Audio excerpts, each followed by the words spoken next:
Hello friends, welcome back to my channel. तो आज का व्लॉग मैं शुरू कर रही हूँ 12 बजे। 12 साढ़े 12 बजने वाले हैं। अब जानवी को स्कूल लेने जाने का टाइम भी हो रहा है। तो काम वाम करते करते इतना लेट हो गया और मैं अभी बैठ के पुराने वीडियोस देख रही थी। अपने नहीं, मतलब पहले की वीडियोस देख रही थी, पिछले एक साल के। एक साल के मतलब ये नहीं कि बहुत सारे थे, थोड़े मोड़े थे, देख रही थी वो वीडियोस।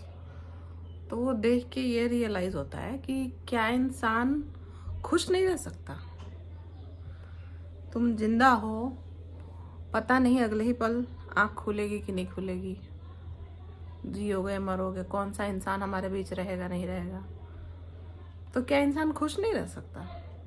रह सकता है ना। तो क्या ज़रूरत होती है रिश्तों में जहर घोलने की। मैं जो इधर आके कभी कभी जो कड़वी बातें कह के जाती हूँ, वो मैं अपनी मर्जी से नहीं बोलती। वो मुझे ऐसा ट्रिगर किया जाता है कि मैं वो बोल देती हूँ। वो बोल के मुझे कोई रिग्रेट नहीं होता है, क्योंकि जब जैसा इंसान हरकतें करेगा वैसी बातें तो सुनेगा ही। खैर, उन सब चीज़ों पे नहीं आते हैं। तो मेरा यही कहने का मतलब है कि इंसान जब साथ में रहता है तो कितना खुश रहता है। फिर छोटी छोटी चीज़ों को हम अपने मन में भर भर के इतनी सारी शिकायतें कर लेते हैं, उसके बाद लड़ झगड़ के अलग हो जाते हैं। तो छोटी छोटी बातें जो हैं वो क्या रिश्तों से ज़्यादा इम्पोर्टेंट होती है क्या? नहीं होती है। दूसरी बात, सब इंसान कमा रहे हैं, खा रहे हैं, अपना अपना सब कुछ कर रहे हैं। तो क्यों हम किसी से भी इतनी उम्मीद पाले कि हमें तकलीफ हो? किसी से भी क्यों इतनी उम्मीद पाले हम जो तकलीफ हो हमें? क्यों नहीं हम अपना सब कुछ खुद करें? जिसको को किसी के लिए कुछ करने की इच्छा है, वो इंसान अपनी इच्छा से करेगा। और जब हम किसी के लिए कुछ करते हैं ना, तो हमें इतनी ज्यादा उम्मीद नहीं पालनी चाहिए कि सामने वाला भी सेम हमारे लिए करेगा। ऐसा नहीं होता है, क्योंकि बहुत बारी इंसान के पास उतना होता नहीं है कि वो कर सके, चाहे वो शरीर से हो या पैसे से हो। शरीर से इन द सेंस काम। जरूरी तो नहीं है ना कि सामने वाले की एनर्जी लेवल जितनी है दूसरे की भी उतनी हो। और ये जो टॉपिक जो मैं लेके बैठी हूँ, ये पता है ये सिर्फ मेरे दिमाग का ही फितूर है, ये किसी और के दिमाग में आ नहीं सकता। जिन लोगों की बात कर रही हूँ उन लोगों के, वो किसी और को दिमाग में आ नहीं सकता। पता नहीं क्यों क्यों इंसान साथ में नहीं रह सकते। जब सब कोई इंसान अपना अपना सब कुछ करते हैं, जब कोई किसी पे बर्डन ना बने, तो वहाँ मेरे को लगता नहीं कि कोई प्रॉब्लम होनी चाहिए। लेकिन फिर भी पता नहीं क्यों लोगों को प्रॉब्लम हो जाती है। और जहाँ तक बात होती है हक हिस्से की, वो तो जिसका रहता है उसी को मिलता है। हक हिस्सा कोई कितना भी अपना हाथ पैर मार ले, तो जिसका जो हक हिस्सा होता है वो उसको मिलता ही है, आज नहीं तो कल। फिर इसको लेकर के पूरा फैमिली तोड़ देना या टूट जाना, इससे क्या मतलब है? कोई मतलब नहीं है। क्यों नहीं फिर इंसान सही से और चैन से रहता है? और मैं उस टाइप की इंसान हूं ना कि जब तक मुझे कोई कुछ कहे नहीं ना, तब तक मैं पलट के जवाब नहीं दे सकती। और कुछ लोगों को चुल मचती है बिना मतलब के परेशान करने का। लोगों को, उनको जिंदगी में मसाला चाहिए होता है। तो मुझे जब कोई छेड़ेगा तभी मैं बोलती हूँ, वरना मैं नहीं बोलती किसी को कुछ। मुझे मत छेड़ो, मैं कुछ नहीं बोलूंगी। और मुझे क्या, हर इंसान के साथ ऐसे ही होता है, जब तक कोई छेड़ता नहीं है तब तक कोई कुछ नहीं बोलता। और अभी तक लोग अपना बन बन के मेरा बहुत फायदा उठा चुके हैं। पता भी होती थी चालाकियां, लेकिन फिर भी रिश्ते के कारण मैं बोल नहीं पाती थी कि हाँ रिश्ता खराब हो जाएगा। लेकिन अगर आपको पता चल रहा है कि आपका कोई फ़ायदा उठा रहा है, तो आपको उसे वहीं रोक देना चाहिए, आगे नहीं बढ़ने देना चाहिए। क्योंकि आगे बढ़ते बढ़ते सामने वाले का मन इतना बढ़ जाता है ना कि वो सब कुछ तहस नहस करने के मूड में आ जाता है। फिर उसे ना सुनना पसंद नहीं आता। तो तो अब जो मैं हूँ, जो मेरे साथ हुआ था, उन सब चीज़ों को लेकर अब जो मैं हूँ वो बहुत चेंज हो चुकी हूँ, क्योंकि अब मैंने सीख लिया है गिव एंड टेक। दोगे रिस्पेक्ट तो दूंगी, नहीं दोगे तो वही मिलेगा। डिसरिस्पेक्ट के बदले डिसरिस्पेक्ट, रिस्पेक्ट के बदले रिस्पेक्ट। समझ में आती हो तो ठीक, नहीं आती हो तो ठीक। मेरे साथ जो जैसा बिहेव करेगा मैं वैसे ही करूँगी। तमीज़ से करेगा तो तमीज़ से, और बदतमीज़ी से करेगा तो बदतमीज़ी से। और सभी को ऐसे ही चलना चाहिए। मेरे ख्याल से तो सबको ऐसे ही रहना चाहिए।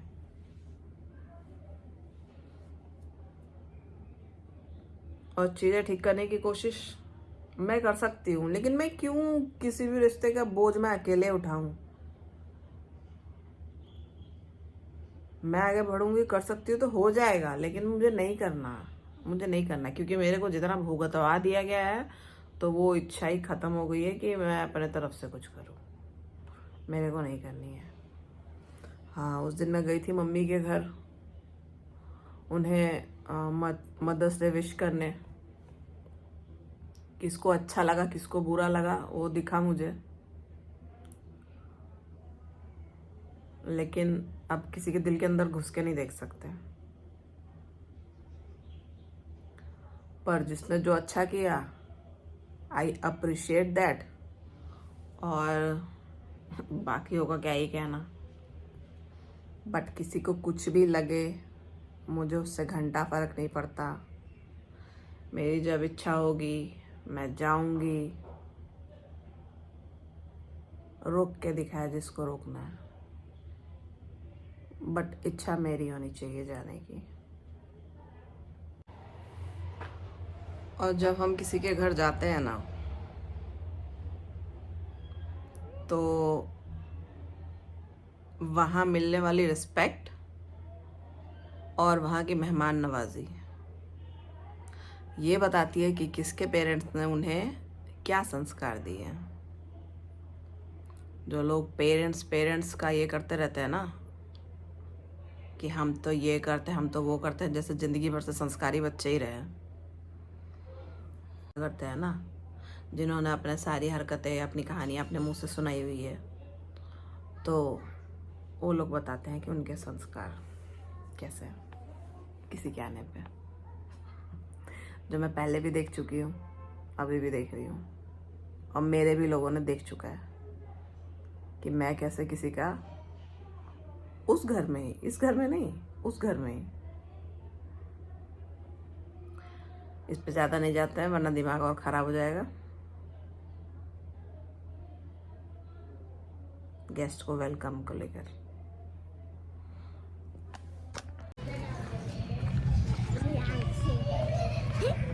छोटा बच्चा इतना बड़ा छाता में, वो पति है, मम्मा मुझे बहुत प्यार करती है। ऐसे नहीं करो। ओके। तो अभी बज रहे 6:30। जानवी अभी सो ही रही है, मैं और जी अभी सो ही रहे थे, लेकिन जिया को उठा कर मैंने ट्यूशन भेज दिया है। इतनी गर्मी है ना कि हालत ख़राब हो रही है। आके बालकनी में बैठी हूँ, समझ नहीं आ रहा क्या करूँ, मतलब खाना क्या बनाऊँ। बच्चे बड़े सबकी पसंद अलग अलग होती है, तो दिमाग ख़राब हो जाता है कि किसको क्या खाना है नहीं खाना है। वही सोच रही हूँ क्या बनाऊँ। ये होता है तो डाउट क्लियर कर देते हैं कि क्या करना है। अकेले मेरे को समझ में नहीं आता क्या बनाऊँ। किसी को दाल चावल ही पसंद है, रोटी पसंद नहीं है। मैंने तो कुछ ठंडा खाया नहीं, आइसक्रीम वगैरह ऐसा कुछ। क्या गर्मी से भी जुकाम हो जाता है, अजीब सा हो रहा है। पहले पेट गड़बड़ हुआ, अब जुकाम वगैरह हो जाएगा, जबकि मुझे जल्दी से जुकाम होता नहीं है। होता है तो बहुत परेशानी होती है। ये मेरा छोटा सा गार्डन है, और धूप कितनी तगड़ी होती है वो देखिए। ये पिंक कलर का फ्लावर वाइट कलर का दिख रहा है। इसमें जो सारे बंच लगे हुए थे ये वाले में, छोटे वाले फ्लावर में सब झड़ गए।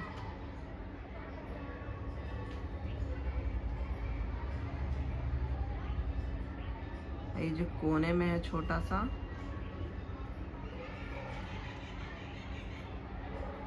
ये बहुत टाइम से इसको पानी नहीं मिला था, लेकिन ये जिंदा ही है। अब पानी डालना शुरू कर दिया है, लेकिन ये चलता बहुत है। इसमें भी छोटे छोटे पिंक कलर के फ्लावर आता है। चलिए तो चलते हैं किचन में, देखते हैं क्या बना सकते हैं। सब्जी जो मैंने बनाई थी तोरी की और साग वो है, और जा रही दाल चावल ही बना देती हूँ क्योंकि आज सब्जी के मार्केट भी है, तो लेट से जाना मुझे पसंद नहीं है, इसलिए पहले ही चले जाऊँगी इनके आने के बाद, खाना खिलाने के बाद। वरना इस घर में 2 ड्रैकुला रहते हैं, एक है मेरी बड़ी वाली बेटी और एक है मेरे हस्बैंड। इन लोगों को अगर टाइम से खाना नहीं मिलता ना तो ऐसा लगता है जैसे कि इनके दांत निकल आए हैं, जो आपके गले में फंसा देंगे और आपका ही खून पी जाएंगे। इसलिए इनको टाइम से अपना खाना चाहिए होता है ना, उसके बाद नॉर्मल हो जाता है, खाते के साथ ही नॉर्मल हो जाता है फिर। तो समझ में नहीं आता था कि क्या बनाऊं, तो मैंने यहाँ चावल बना लिया है, इधर दाल बन गई है, पापड़ छाना है, दिन की तोरी और साग है, और ये है परवल का चोखा। परवल का चोखा बना रही हूँ, उसको ऐसे रोस्ट करके, फिर उसमें कच्चा प्याज और मिर्च जो आती है सूखी मिर्च, उसको भून के वो डालूंगी। नानी गेट खोलना है थोड़ा सा, पता चल जाएगा कि हमारे घर पे ये खोलो ना। बाद में देख लेंगे, खाना खा लो पहले। मेरे लिए क्या है?